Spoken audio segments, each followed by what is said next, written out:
Hey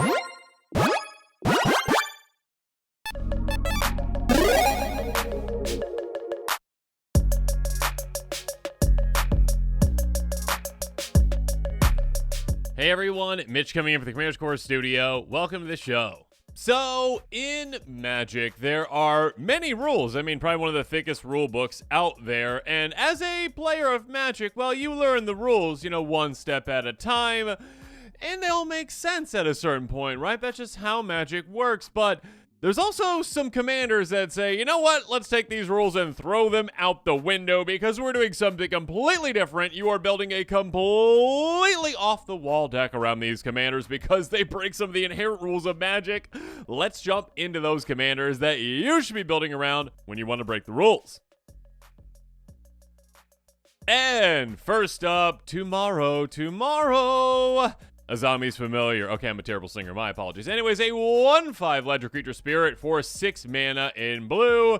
If you would draw a card, look at the top 3 cards of your library. Instead, put one of those cards in your hand, the rest on the bottom of your library in any order.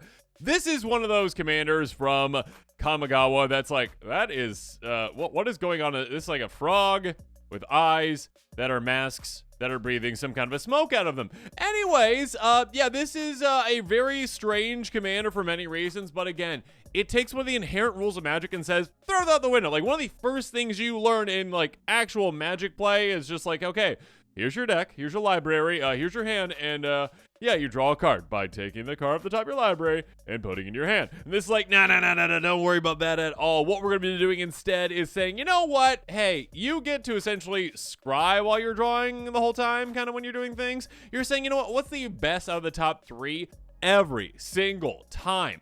Which is pretty absurd because, again, the amount of selection you have, the amount of card selection with this is incredible. Again, it's not giving you any extra card advantage, technically, but it's giving you the best card out of the top 3 for your situation every single time, and it helps you really take advantage of certain cards that, well, really change up the game. So utilizing something like, say, Teferi's Puzzle Box. At the beginning of each player's draw step, the player puts the cards in their hand at the bottom of your library in any order that draws that many cards. So again, your opponents, this might mess with them quite a bit.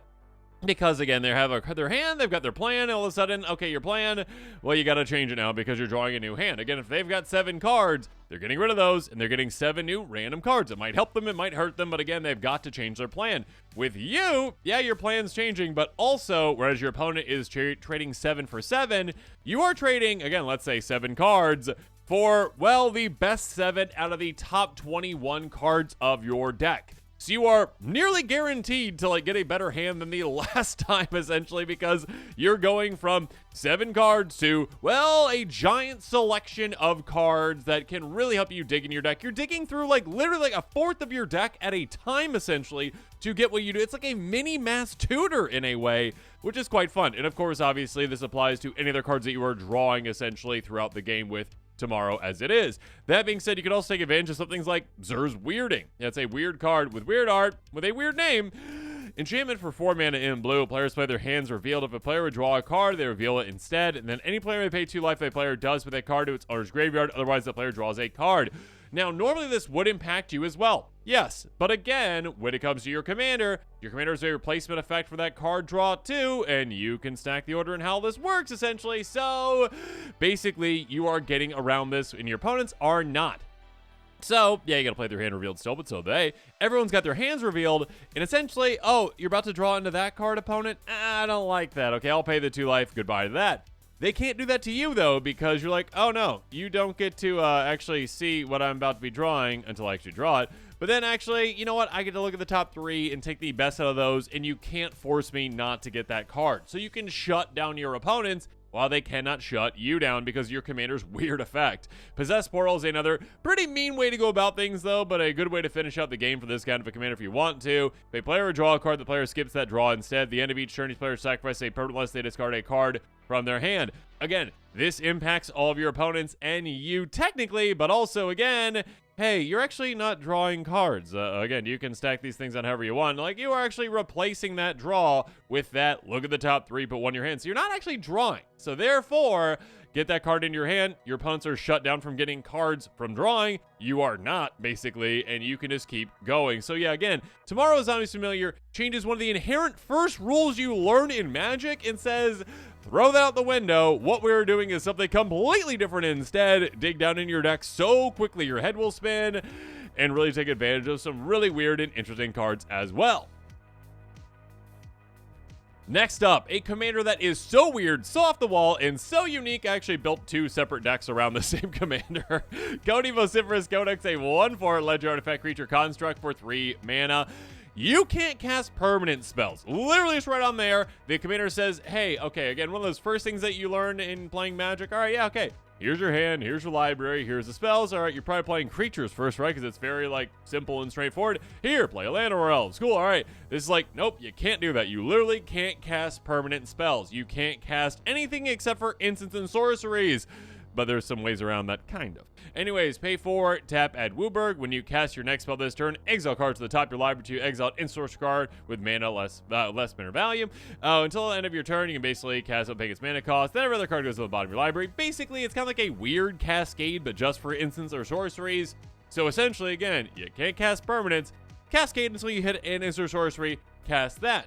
So this is a commander where it's like, okay, well, yeah, I guess I'm probably not going to play with any permanents in my deck then, right? Because I can't cast permanent spells.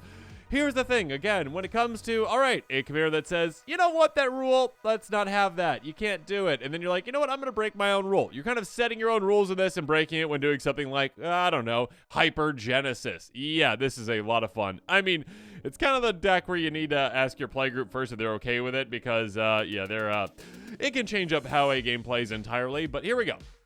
Spend 3 for 3 mana, essentially. It's got no mana value itself, but technically, if you're revealing off the top with Cody, it's 0. All right, starting with you, each player may put an artifact, creature, enchantment, or land from their hand on the battlefield. Repeat this process until no one puts a card on the battlefield. It's basically like Braids, the blue one, but hey, everyone do it all the time right away. Yay! So with Cody, essentially, what you're going to be doing is playing anything that costs 1, you reveal at the top of your library, you hit this, and all of a sudden you cast it, and all of a sudden you were saying, yeah, you thought I didn't have any permanents in this deck? Well, I've got all the giant permanents just cheating massive things into play. Your opponents get to as well, but your cards are probably going to be bigger, more impactful, and you maybe have ways to really negatively impact your opponent's things as well. And Betrayal is another way you can go with this kind of a commander. The other deck I built around this one is built around this. Search target opponent's library for a creature card, put that in the battlefield, under your control, then shuffle. Yeah, you know what's going to happen with this? Essentially, hey, I'm going to go get your best creature. It's mine now. I might have other ways to copy this, ways to get this back, to recast it with Cody. Or you can just build the deck around like Profane Tutor. Okay, build it around literally any card, any scenario, because this is just a tutor. And again, with Cody, you can guarantee hit this if it's the only 0 mana card in the deck and you cast a 1 mana instant spell when you do your weird Cody Cascade. But yeah, again, a commander that literally says, okay, you know one of those first things that you learn in Magic, one of the first things you learn is, okay, draw cards, play creatures, whatever. It's like, you can't do that. We're not doing that. We're doing something else. So we're going to do some weird things off the top of the library and hope things work. But yeah, it's a commander that when it first got revealed, I was like, I don't know if I'm about that. And then all of a sudden it was like, wait, ideas. Yes. Next up, Grenzo Dungeon Warden. Yeah, this thing is topsy-turvy and amazing. A 2/2 Goblin Rogue for X and Rakdos colors. Enters the battlefield, X counters on it, pay 2, put the bottom card of your library in your graveyard. It's a creature card with power less than or equal to Grenzo's power. Put it onto the battlefield. This literally says again, you know, all right, hey, one of the first rules of Magic, all right, top of the library, that's how we're working with. It's like the bottom instead. Nope, we're working with the bottom. We are working with the bottom of the library. Instead of doing that, we are taking those cards off the bottom of our library and we're saying, you know what, let's cheat some creatures into play. You can do some really, really strange things. And again, it allows you, many of these commanders allow you to utilize, again, because they're breaking the rules of Magic, they're doing things in different ways, utilize cards that are kind of useless in so many ways, but make them amazing with this commander, like Tel'Jalad Stylus. Like this card, it's like you just see this as a new player and you're like, why does this exist? An artifact for 1, tap target permanent you own on the bottom of your library. I mean, like, scenarios that you could usually use this, I guess, for like most decks out there, you'd be like, I guess if like someone's stealing my things, I can be like, I have stopped you from stealing my card. It's on the bottom of my library now. I don't have it, but you don't either. Yeah. But no, with this commander, it's like, oh, okay, cool. I've got like a really cool creature with a really cool ETB or a creature that's about to die. I'm going to put it on the bottom of my library, and then my commander can help me get it back out very, very easy, very, very simply. Or how about the Cauldron of Eternity?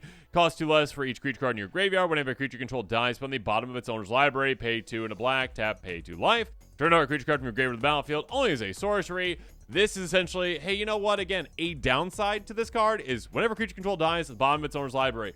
Typically, again, you'd rather have creatures in your graveyard. I mean, this card works really well with creatures in your graveyard. Usually you want that. This is a downside that you're turning into an upside because now your creature dies, all of a sudden it's on the bottom of your library, and your commander can access it, which can do some really crazy and even broken things with Workhorse. I mean, a card that, again, is like, okay, this is a card that people play in Magic. Yes, with this commander it is. A 0/0, so again, your commander can get it out because it's going to have more power just inherently. Comes out with 4 counters on it, remove a counter from it, add 1 colorless mana to your mana pool. Yeah, there's some infinite combos that you can work with that as well. But again, it is a commander that essentially says, let's take this rule that, we're playing with the top of the library. And it's like, no, bottom of the library shenanigans, do some really weird things. And again, utilize some really off-the-wall, terrible cards. I mean, just terrible for the vast majority of decks out there, I should say, but amazing with this commander. Bottom of the library shenanigans, you gotta love it. Next up, Joyra of the Gitu, a very, very powerful commander that says, you know what? We're just taking the entire concept of casting things and throwing that out the window and not doing it ever. A 2/2 human wizard for 3 mana in Izzet. Pay 2, exile a non-land card from your hand, put 4 time counters on the exile card, doesn't have to suspend, it gains suspend. Literally, again, we are not casting things. All right, we might cast like a couple of things early on, maybe some mana rocks, whatever. But after that, we're just like not doing that. We are literally just doing anything but that. We are just getting some massive cards out there, exile with suspend counters on them that don't have any logical explanation that they would ever have 4 suspend counters on them when they cost like 9 mana like Artisan of Kozilek, and you're like, yeah, I paid 2 to wait 4 turns. Not even that, though, most likely, to be able to get this monstrosity out. And again, I'm still casting it, so I'll get the cast trigger. 10/9 Eldrazi for 9 mana. Turn target creature card from your graveyard to the battlefield when you cast it, Annihilator 2. Again, you do get to take advantage of cast triggers, so do keep that in mind. Yeah, cheat out some massively huge things, and also utilize cards that are really strange, like Paradox Haze. Yeah, this card. It's an aura for 3 mana in blue. Enchant player, enchant yourself. Beginning of enchant player's first upkeep each turn, the player gets additional upkeep step after this step. So again, removing more time counters, making things go a lot quicker, and utilizing really strange cards like Time Crafting. Yeah, this card. An instant for X and a red, choose 1. Remove X time counters from target opponent to suspend card. Yeah, we're not going to be putting more on those. I highly doubt an opponent's going to be playing this, but if they are, sure, put more on them. That being said, again, it's a commander where you're like, okay, instead of actually casting cards, which is, again, one of the first things you learn in Magic is, okay, here you go. You see the cost in the top right, you pay that. And this one, like, no, you never pay that. You literally just keep paying 2 over and over and over again. And you're saying, okay, I'm just going to wait for these things to happen. But I also have ways to speed things up, ways to get them out faster. And all of a sudden, getting around one of the core principles of Magic, which is paying the mana. You don't do that anymore. You're just paying time. And not even that sometimes. So yeah, Joy the Gitu, very powerful rule breaker. Moving on, a rule breaker that was on top of the world some years ago. Still a very, very, very popular, very powerful commander, Molda the Gravetide. 6/6 elemental avatar for 6 mana in Sultai. Also recently reprinted, so not even cheaper. Just $1.23. Anyways, during each of your turns, you may play a land and cast a permanent spell of each permanent type from your graveyard. So again, this is a commander that gives you an extended hand. This hand extension now is your graveyard. Your graveyard is basically a secondary hand with a slight, just twist on it where it's like, okay, different permanent types, 1 each turn. Okay, well, I can live with that. I can do that. That's fine, right? But basically a second hand, you say, I've got my hand, I've got my graveyard, which I can also play out of, and I can do some incredibly disgusting things with some cards that, again, usually don't see the light of day at all, but Spore Frog, if you've never played against Spore Frog in a Molda deck or in a deck that can get it back again and again and again, it is so incredibly powerful and potentially annoying. A 1/1 frog for a single green mana, sacrifice burn all combat damage to be dealt this turn. Basically, Fog Frog, a fog that is repeatable. You can keep getting it back again and saying, hey, opponent, your giant combat. You've got all these creatures. You've got a massive army, and you're coming at me, and I sacrifice my tiny little frog, and yeah, that doesn't happen. And then next turn, when I can play it again, I play it again. Nah, for a single green mana. And then, yeah, you're in trouble. Or how about Steel Primordium? Again, a card that really didn't see all that much play either. It's an enchantment for 2 mana in green. Sacrifice the target artifact or enchantment. There are better artifact enchantment removals out there. That being said, for this commander, this is a very good one because it's repeatable. You utilize it, it's in your graveyard. You need it again? Cool, play it again. Get it back out there. All of a sudden, it's a repeat way to just make sure that your opponent's best artifacts and enchantments do not stay in play, and it's a good way to even just prevent them from playing them in the first place, because like, oh, okay, well, I could play this really awesome, amazing enchantment, but costs like 5 mana, and my opponent's just gonna sacrifice their little Steel Primordium and get it back next turn anyway, so what do I do? Speaking of which, Gravebreaker Lamia. Oh my goodness. Your opponents are gonna be in big trouble when this comes down. A 4/4 lifelinking Snake Lamia enters the battlefield, search life for a card, put in your graveyard, then shuffle your library. Basically, again, tutor something into your hand in a way for this commander because your graveyard is an extension of your hand. Spell you cast for your graveyard costs 1 less to cast. That is huge as well because now, again, you're casting all those things out of your graveyard, and all of a sudden they cost a lot less throughout the game when you're spending mana over and over and over again to play them. So yeah, Molda the Grave Tat again makes it so that your graveyard is basically an extension of your hand, changes the way that you even look at your deck, changes the way that you look at certain cards because single-use cards now all of a sudden become multi-use cards, and again, it kind of flips the table on what is a powerful card as to what is powerful that you can keep using again and again and again. Moving on, a newer card with the Mind Scanner that really breaks a core rule of the game of Magic, which is just like, okay, all right, so here's combat, all right, yeah, and yeah, you got 20 life. I mean, we're talking about from like a standard perspective if you're talking that way, right? You got 20 life, all right, you get swung at, all right, and that person hits you for 2 damage with their bear or whatever, okay, that's 2. All right, so now you're down to 18. This one's like, no, your health isn't going to change at all. Your life total is never going to change. You're fine. Don't worry about your life total. Worry about your library. 10-1 Nightmare for 3 mana in blue. Can't be blocked. Again, when I think it was Morrow who put out like the teaser of like, you know, the cards like, oh, we've got a 10-1 for 3 mana that can't be blocked or whatever. 10-1 that can't be blocked. And I was like, what in the world's that gonna do? Because there's gotta be a massive downside. Not really a downside to this, just a change in the rule, a change in how this works. If a source you control would deal damage to an opponent, prevent that damage and each opponent mills that many cards. This changes the game entirely again from, all right, again, life totals. That's what you're first taught of how you take out your opponent, right? How you take out your opponent. Again, when I was taught, whatever, you know, 20 life down to 0. Cool. This is like, you know what? No, instead of having to get your opponent down from, in Commander, 40 life down to 0, let's just get all opponents down by getting their cards out of their deck and saying, no, we're just going to mill you instead. Combat damage equals mill is lovely. And again, mill for all opponents, not just one. You hit one opponent, you're milling 30 cards in total with this. Or how about Fire Shrieker?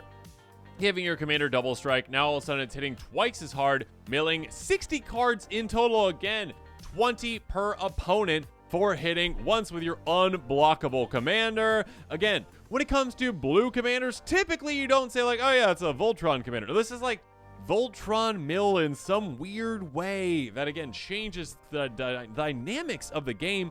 Bone Horde is an amazing card with this one as well. Again, you see this like in mostly Voltron decks, this like blue Voltron mill. Okay, it works.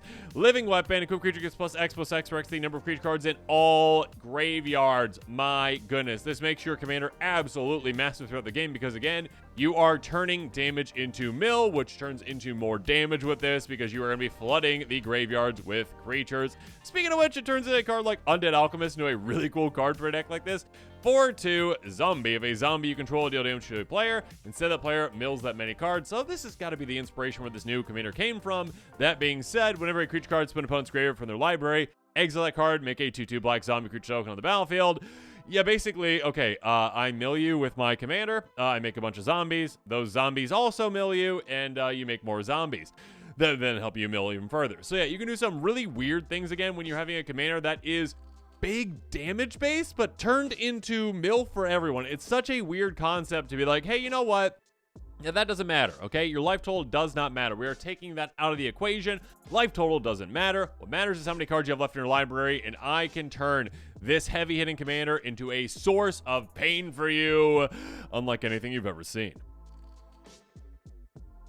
And speaking of unlike anything you've ever seen, well, at the time, like Cascade Commander Yidris, my goodness. Yidris Maelstrom Wielder, a 5/4 Ogre Wizard with Trample for 4 mana, every color but white. Deals combination to a player. As you cast spells from your hand this turn, they gain Cascade. So basically, what we're going to be playing now instead is, hey, I'm going to cast a bunch of miscellaneous things and hit other miscellaneous things off the top of my deck, and hopefully I get a lot of value out of that. Because I can cast something like, say, Dig Through Time. Cool. An instant for 8 mana in total, but you can delve cards away to just cast it for essentially just 2 mana. The top 7 cards of the library, 2 of them go to your hand, the rest go to the bottom of the library in any order. Doesn't really matter what it does. I mean, it does. Like, it's valuable. But again, the thing that matters is that mana value, because all of a sudden you're cascading off of 8, and you can hit some massive things off the top of your library to cheat them into play.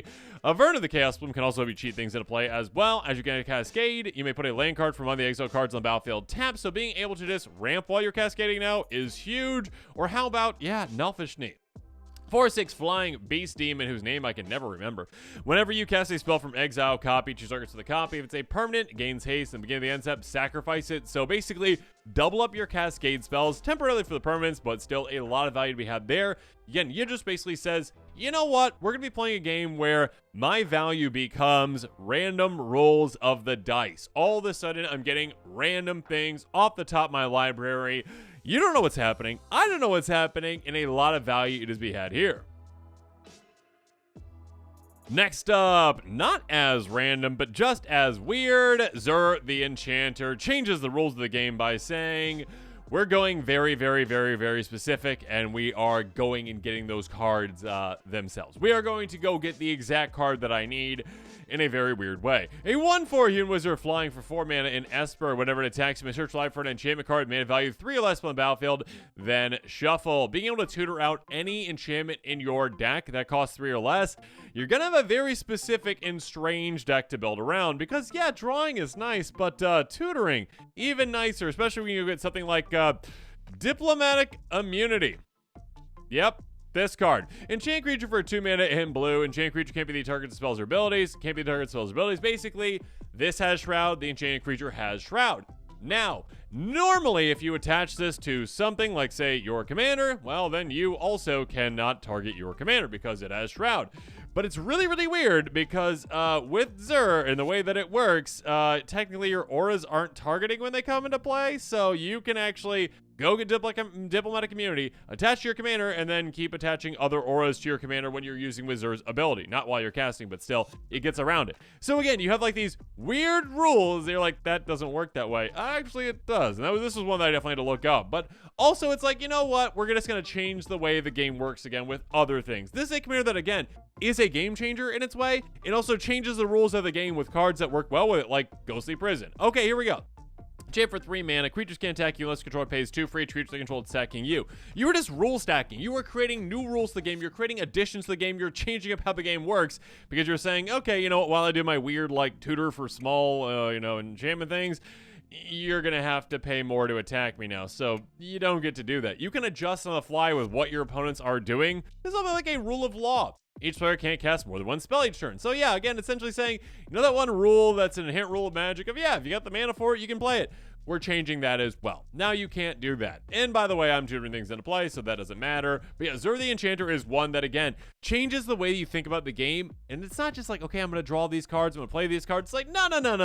I'm going to tutor out some really weird things. I'm going to tutor out some things that change the rules of the game to my benefit. It's a commander that can do some very, very, very impressive, very, very, very strange things and a very strange deck to be built around it. Next up, Lisa, Shroud of Dusk, a commander that says, life is pain. 5/5 Angel for 5 mana in Orzhov. Rather than pay 2 for each time you cast a spell from the command zone this game, pay 2 life that many times. So again, already changing a rule of commander tax doesn't work in that way. No, commander tax works in the way that I want it to. I'm just going to keep paying the same amount for my commander, and actually, I'm just going to lose life instead. Flying lifelink, whenever a player casts a spell, they lose 2 life. This counts you as well. Obviously, the lifelink on this commander does help you, but hey, everyone, life is pain. You're casting spells, you lose life. Again, one of the core principles of Magic is casting spells, and all of a sudden, now you're punished for doing that. You get punished, I get punished, everyone gets punished.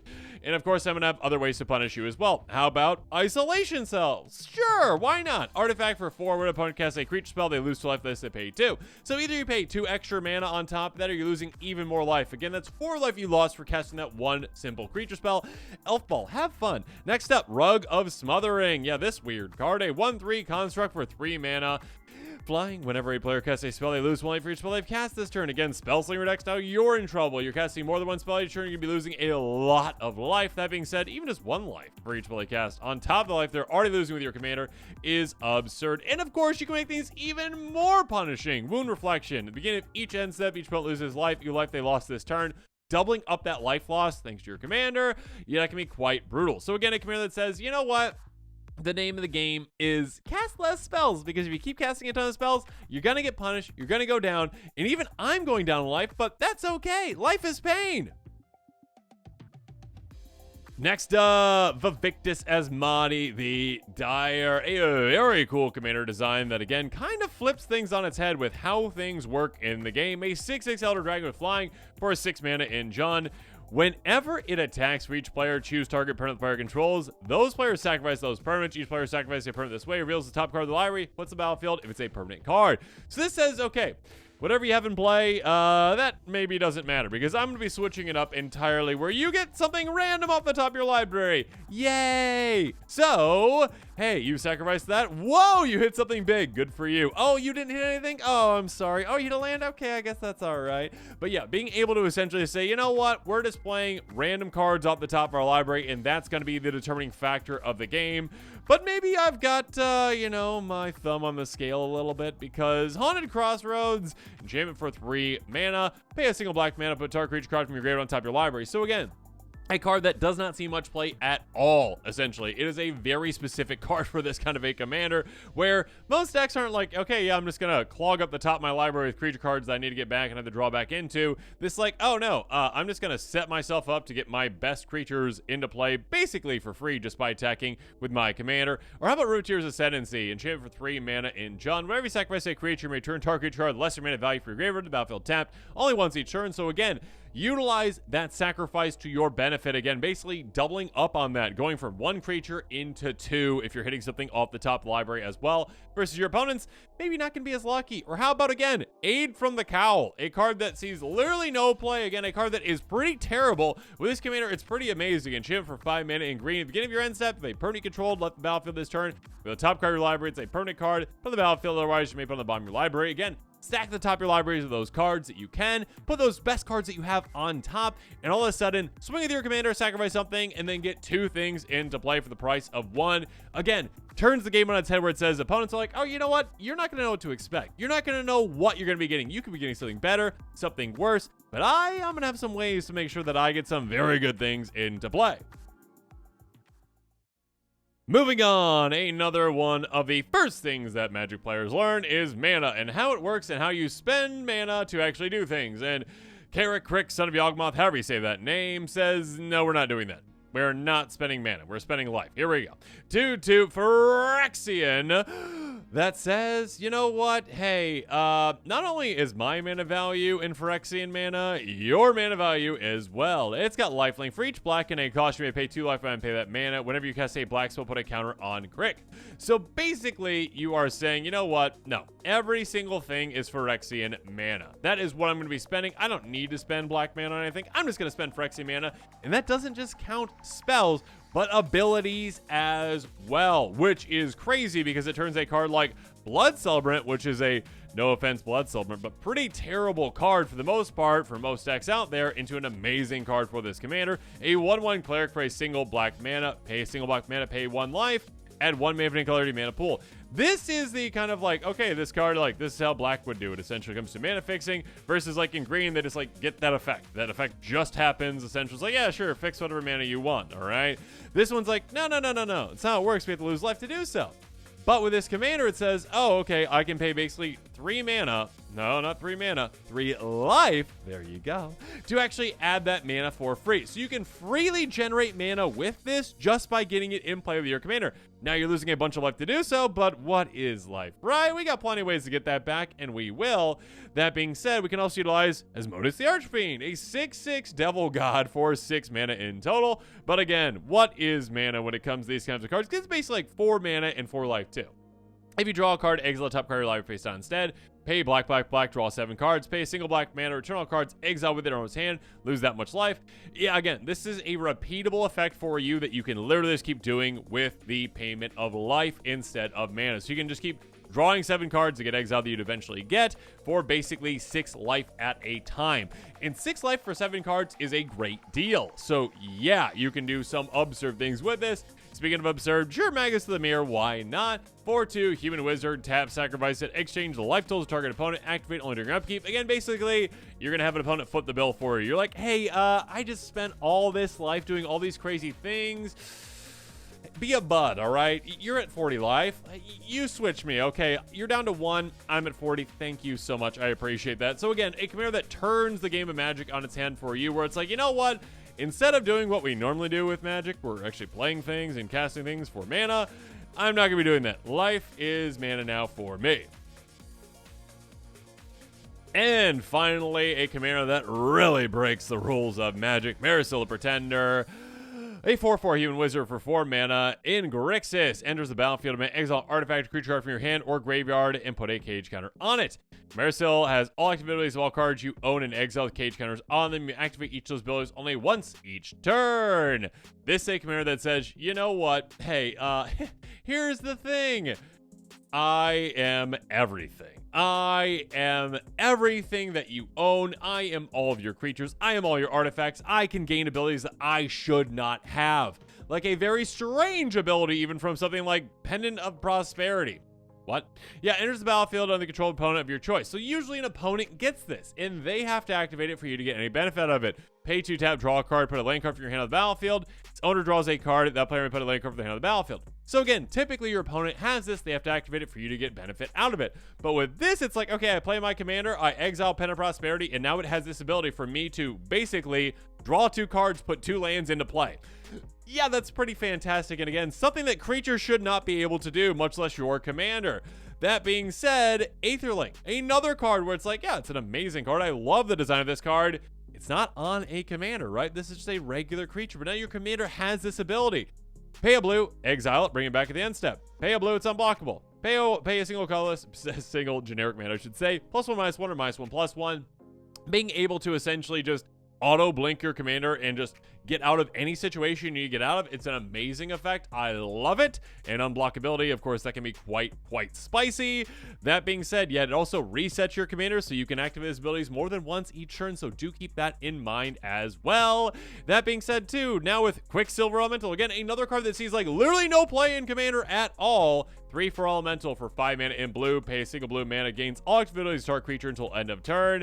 You can spend mana of any color to activate his abilities. Cool. Again, your commander now gains that ability to gain the abilities of other creatures too. So all of a sudden, every creature is yours to dominate and utilize their abilities. Again, Marisa Pretender says, you know what? I am just an amorphous blob of all of the things. I am all the creatures. I am all the artifacts that you could ever want. And all of a sudden, I've got all these amazing abilities that, again, a commander, a creature should not have. And with that, this episode is coming to a close. As always, comment below with your thoughts on it. And of course, as always, thanks again and have a good one.